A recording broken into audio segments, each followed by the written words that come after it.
ይህን ዊኒንግ ትሬድ የወሰድኩበትን ምክንያት ደረጃ በደረጃ ላስረዳችሁ። ማርኬት ግልጽ በሆነ የዳውን ትሬንድ ውስጥ ነበር። ፕራይስ ላወር ሃይ እና ላወር ላዎችን እየፈጠረ ነበር። ስለዚህ የመጨረሻውን ላወር ላው አሰመርኩትና ፕራይስ እዛ ጋር ደርሶ ምን እንደሚያደርግ ማየት ጀመርኩ። እንደምታዩት ኮንሶሊዴት ሲያደርግ ነበር። ይህ የሚያሳየው ማርኬት በቀጣይ ምን ማድረግ እንደሚፈልግ እየወሰነ እንዳለ ነው። ከዚያም ከኮንሶሊዴሽኑ ወደ ላይ ብሬክዳውን ፈጠረ። ነገር ግን ይሄ ብሬክዳውን ብቻ ማርኬት ቡሊሽ እንደሆነ ማረጋገጫ አይሰጠንም። ስለዚህ አስተማማኝ ማርኬት ስትራክቸር ሺፍት ለማግኘት ፕራይስ የመጨረሻውን ላወር ሃይ መስበር ነበረበት።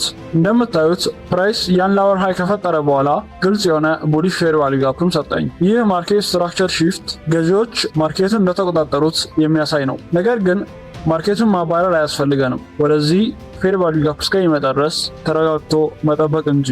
ፕራይስ በዛ ፌር ቫልዩ ጋፕ ውስጥ እንደዘጋ ማርኬቱን ባያልኩት።